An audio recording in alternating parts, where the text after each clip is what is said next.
গেছিলাম পুরান ঢাকায় ভাই, দেখে আসছে ভাই ইফতারি নানান রঙের জিনিস এসে ভাই। পুরান ঢাকায় না গেলে ভাই বুঝতেই পারতাম না যে এত অসংখ্য পদের ইফতারি মানুষ করতে পারে। তো যাই হোক ঘুরে গেলে দেখলাম ভাই মানে মিনিমাম 100 পদের উপর আছে এখানে ইফতারি আইটেম।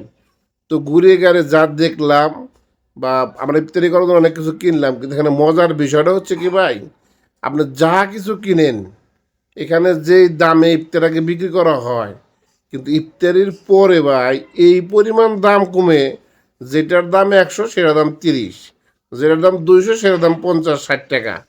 তো মজার ব্যাপার হচ্ছে এখানে খাওয়া দাওয়া শেষ করে আসার সময় আপনি নিয়ে আসতে পারবেন।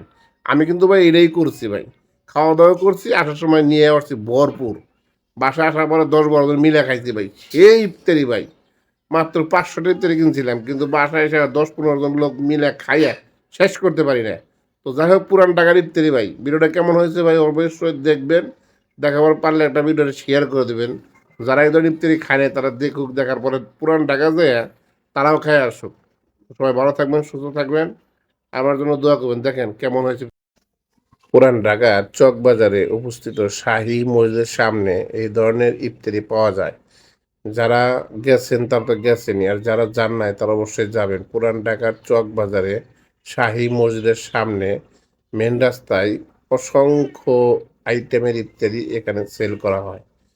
এখানে পাকিস্তানি পরোটা পাবেন, চিকেন পরোটা পাবেন, চিকেন মুরগি পাবেন, আস্ত খাসি পাবেন। এখানে এগুলো যা দিতেছেন অনেক অসংখ্য